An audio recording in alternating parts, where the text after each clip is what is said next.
Good good morning बच्चों।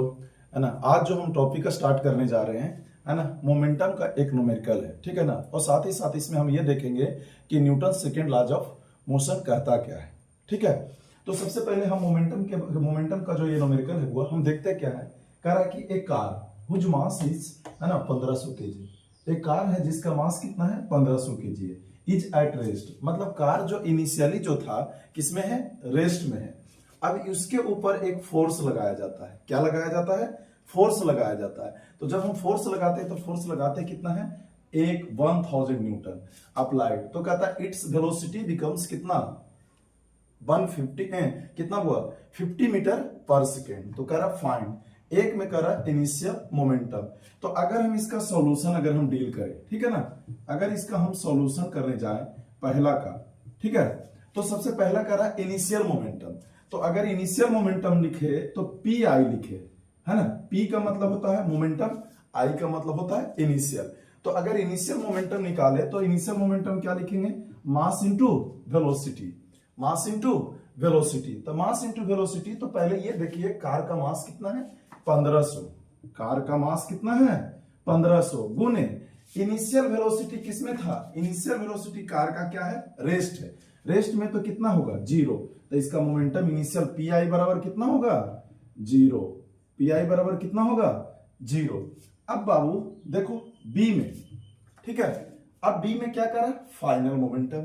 B में क्या कर रहा है फाइनल मोमेंटम। तो फाइनल मोमेंटम कर रहा है तो हम यहां से क्या करते हैं ना कि इसको यहां से इसको हम हटा देते हैं। ठीक है, ये वाला पोर्शन हम हटा देते हैं। अब कह रहा है बी में बाबू कह रहा है फाइनल मोमेंटम क्या होगा। तो बी में कर रहा है फाइनल मोमेंटम। तो फाइनल मोमेंटम, तो पी मतलब मोमेंटम, एफ मतलब फाइनल। ठीक है, तो अगर हम निकालने जाए तो P F equal to M into V करते हैं। P F equal to M into we.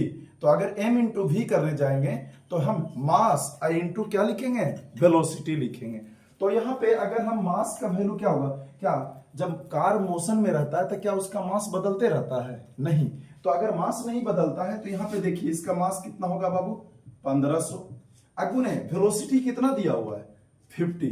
Velocity कितना दिया हुआ है 50 मीटर पर सेकेंड। तो यहाँ पे लिखेंगे अगर गुना करेंगे तो 15 गुने करिएगा कितना 15 इंटू 5 करिएगा तो 75 है ना। 75 यहाँ कितना सुना होगा 3 सुना है ना। तो यहाँ लिखिएगा केजी मीटर पर सेकेंड। ये यूनिट आया कहां से, कल भी यूनिट के बारे में आपको हम डिस्कस किए थे।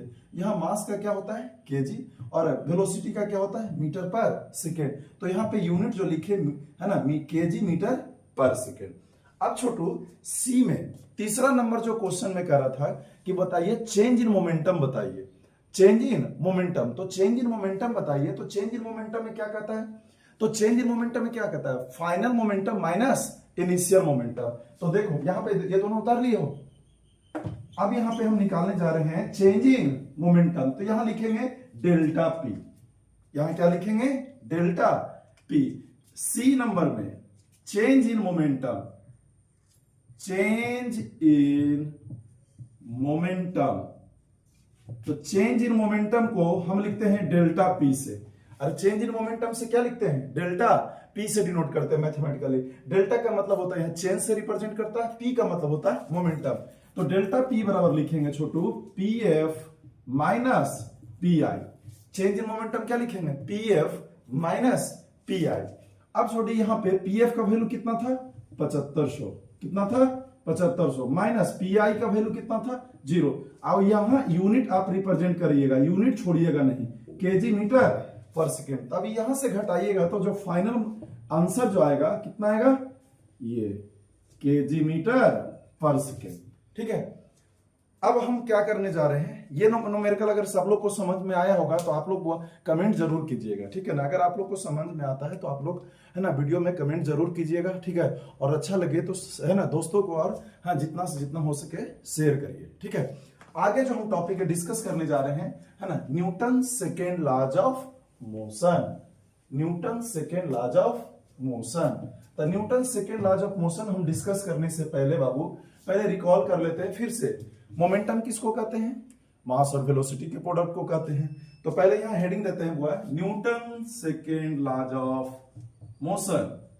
Newton second law of motion, Newton second law of motion. तो देखो Newton second law of motion पढ़ने से पहले हम आपको एक कहानी कहते हैं। जैसे मान लेते हैं एक कार से आप जा रहे हैं, तो एक कार से जा रहे हैं और उसका वेलोसिटी जो है 20 मीटर पर सेकेंड है, ठीक है। अब बाबू हमको क्या करना है कि उसके वेलोसिटी को बढ़ाना है। तो अगर वेलोसिटी को बढ़ाना है तो वेलोसिटी कैसे बढ़ेगा? जब तक उस पर हम फोर्स नहीं लगाएंगे क्या उसका वेलोसिटी बढ़ेगा? तो नहीं बढ़ेगा। तो जब हम उसमें वेलोसिटी बढ़ाते हैं तो कैसे वेलोसिटी बढ़ाएंगे? जब हम उस पर फोर्स लगाएंगे तब। तो जब हम उसमें फोर्स लगाएंगे तो उसके वेलोसिटी में चेंज आएगा। तो जब चेंज आएगा तो क्या कार का मास भी चेंज आता है? नहीं, उस समय वेलोसिटी में सिर्फ चेंज आएगा। तो कहता है हुआ कि जब मोमेंटम में चेंज आएगा तो मोमेंटम में चेंज किसके कारण आता है? फोर्स के कारण आ रहा है। तो कहता है Newton second law of motion कहता है क्या कि अकॉर्डिंग टू न्यूटन, है ना, according to Newton second law of motion force is directly proportional to the rate of change in momentum. According to Newton second law of motion कहता है हुआ force is directly proportional to change in force is directly proportional to the rate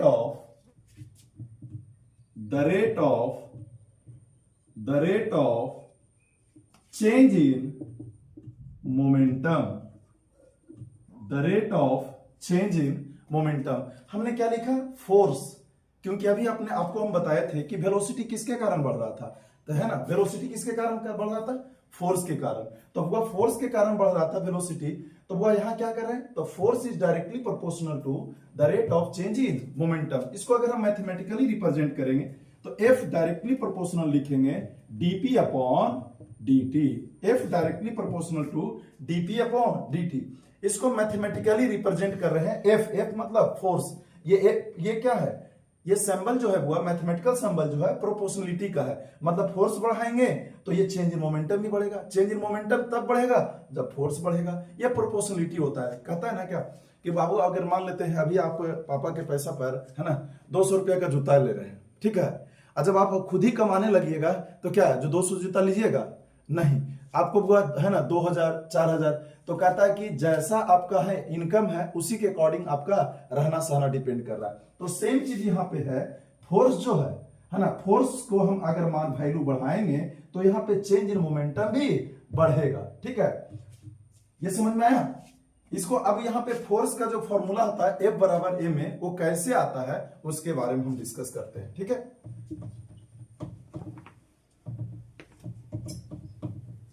अब यहां पे क्या करते हैं ना, अब यहां पे हम डिस्कस करने जा रहे हैं, है ना, डेरिवेशन ऑफ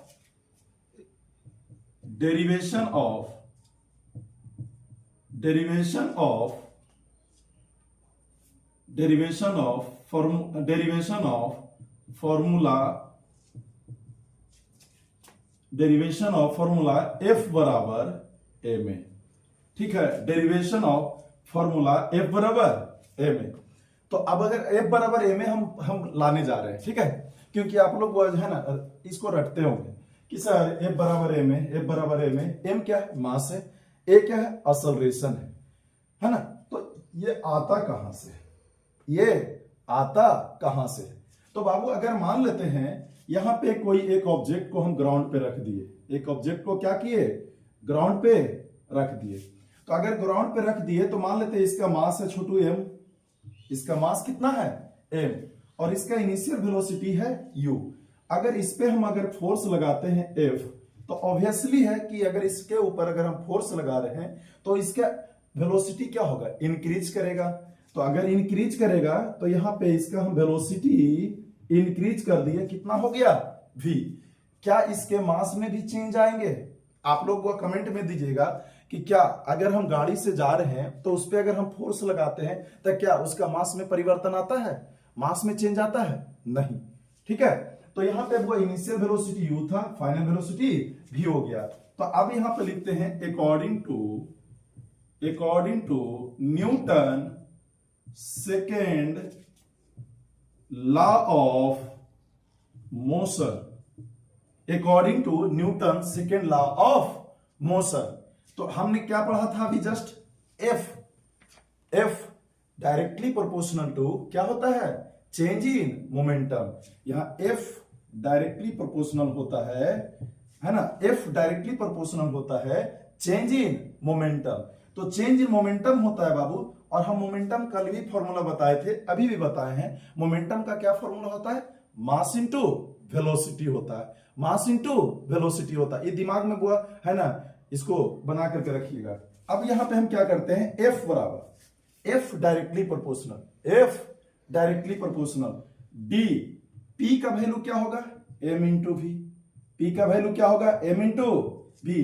तो यहां लिखे डी, डी मतलब यहां पे बताएगा चेन, और एम इंटू वी हम यहां लिख देते हैं, चूंकि पी बराबर होता है छोटू एम इंटू वी, इसको बोलते हैं लीनियर मोमेंटम बोलते हैं। क्या बोलते हैं, लीनियर मोमेंटम, इसको बोलते हैं मास इनटू वेलोसिटी बोलते हैं। ठीक है, अब यहाँ पे एफ डायरेक्टली प्रोपोर्शनल टू लिखें, तो देखो यहाँ पे एम क्या कांस्टेंट रहेगा कि यहाँ वेरिएबल रहेगा। तो अभी हम जस्ट बोला कि अगर हम एम मास के कोई ऑब्जेक्ट है तो उसके मास में कोई चेंज नहीं आएगा। तो इससे जो मास का जो वैल्यू हमको दिख रहा है या मास जो दिख रहा है, उस मास को हम बाहर निकाल देंगे। तो अंदर बचेगा क्या, डीवी अपॉन dt बचेगा। क्या बचेगा, dv अपॉन dt बचेगा। और क्या बचेगा, dv अपॉन dt। तो यहां लिखे f directly proportional to m dv upon dt। ये छोटू इसको हम हटा दे रहे हैं। ठीक है, अब यहां पे आप लोग देखिएगा, केयरफुली ध्यान दीजिएगा यहां पे। ठीक है ना, अब यहां पे हम क्या करने जा रहे हैं, इस प्रोपोर्शनलिटी को हम साइड करने जा रहे हैं। इस प्रोपोर्शनलिटी को क्या करने जा रहे हैं, साइड। तो अगर हम इस प्रोपोर्शनलिटी को हटा दें तो यहां पे क्या आएगा, के आएगा। क्या आएगा, के आएगा। तो अगर हम इस प्रोपोर्शनलिटी को हटा दिए तो यहां क्या आएगा, एक के को बोलते हैं प्रोपोर्शनलिटी कांस्टेंट बोलते हैं। तो यहां लिख देते हैं एफ बराबर के एम ए। और यहां चूंकि आप लोग जानते होंगे ए बराबर होता है डीवी अपॉन dt होता है। ए बराबर क्या होता है, dv अपॉन dt, या इसी को लिख सकते हैं छोटू ए बराबर v माइनस यू बटा टी। आप दोनों पढ़ेंगे, ये पढ़ेंगे बाबू, है ना। थोड़ा सा स्टैंडर्ड आईआईटी फाउंडेशन का जब कोर्स करेंगे तो उसमें ए डिफरेंशिएशन के टर्म में लिखा जाता है। ए बराबर होता है change in velocity with respect to time, और ये है जो जनरल टर्म में 8, 9, 10 में पढ़ते हैं, ए बराबर v माइनस यू बटा T, final velocity minus initial velocity बटा टाइम बोलते हैं। ठीक है, तो हमने लिख दिया एफ बराबर के एम ए, एफ बराबर, तो यहां लिखते हैं वेयर के बराबर 1 होता है, और के को क्या बोलते हैं, प्रोपोर्शनलिटी कांस्टेंट। के बराबर क्या बोलते हैं, के बराबर 1, और के को हम क्या बोलते हैं, प्रोपोर्शनलिटी कांस्टेंट। तो यहां लिख सकते हैं एफ बराबर एम ए, एफ बराबर एम ए। आप लोग से हम एक क्वेश्चन पूछ लेंगे, ठीक है, कि के का वैल्यू हम यहां पे 1 ही क्यों लिए, के का वैल्यू 1 ही क्यों लिए। तो कहता है क्या कि यदि अगर हम मास का वैल्यू 1 kg ले ले, मास का वैल्यू कितना ले ले, 1 kg ले ले, और उस वस्तु का अगर एक्सेलरेशन 1 मीटर पर सेकेंड स्क्वायर हो जाए, तो उस है ना, उस पे फोर्स हम लोगों ने कितना अप्लाई किया था, 1 न्यूटन। इसलिए हम लोग के का जो वैल्यू लेते हैं यहाँ पे 1 लेते हैं। क्या लेते हैं, 1 लेते हैं। ठीक है, तो आप लोग को ये Newton second laws of motion आप लोग को, है ना, अच्छे से समझ में आया होगा। ठीक है, और इसमें हम आगे इसमें डिस्कस करते हैं बाबू, है ना, इसमें कि फोर्स का क्या होता है ना, फोर्स का टाइप क्या होता है, फोर्स, है ना। तो आप लोग यहाँ पे आप लोग जानते हैं कि नहीं जानते हैं कि फोर्स का ऐसा यूनिट क्या होता है, ये सब वगैरह, है ना। तो आगे डिस्कस कर लेते हैं। ठीक है, हटा दें। ठीक है,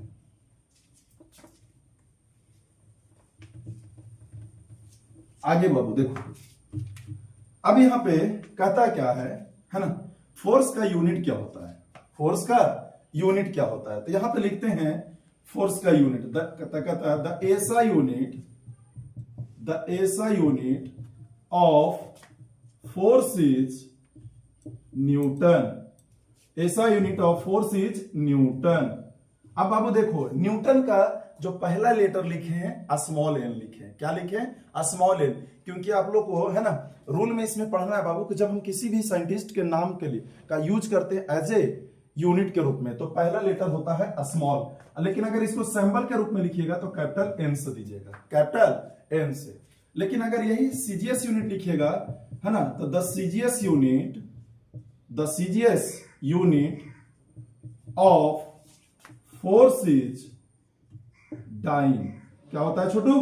डाइन। और 1 न्यूटन बराबर कितना डाइन? 1 न्यूटन बराबर 10 पे पावर 5 डाइन। तो अब बाबू आप लोग बोलचाल की भाषा में है ना गांव वगैरह से अगर आप लोग वीडियो देख रहे होंगे तो आप लोग को पता होगा, ठीक है ना, कि जैसे है ना टाउन में तो बाबू नहीं उतना जानते होंगे ये डाइन वर्ड का नाम, लेकिन वो अगर आपको पता होगा तो डाइन जो ब्लैक मैजिक करता है, ठीक है ना, तो 1 न्यूटन बराबर वो कितना का बल लगाएगा है ना, कितना का बल लगाएगा? 10 पे पावर 5 डाइन के बराबर, ठीक है ना। वो जो जादू मारता है ना उसको बोलते हैं डाइन बोलते हैं, ठीक है।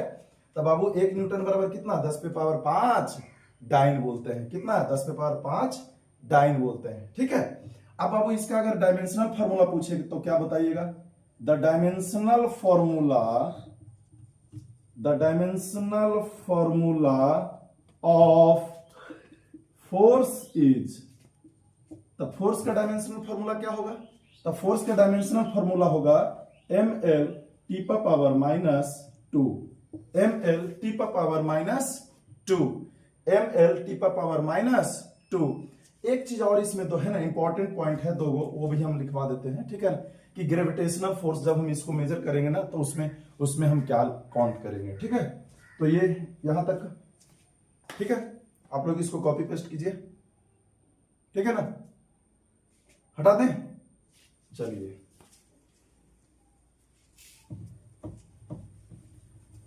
आगे छोटो, इस पे अगर आप लोग को कोई अगर न्यूमेरिकल दे दे तो क्या आप लोग बता देंगे? है ना, आप लोग सब लोग बाबू इसका है ना बता देंगे, ठीक है। तो अब एक पॉइंट हम डिस्कस कर लेते हैं टाइप ऑफ फोर्स के बारे में, ठीक है ना, जो इसका आज का लास्ट टॉपिक रहेगा, टाइप्स ऑफ फोर्स। तो यहां पे दे देते हैं छोटू टाइप्स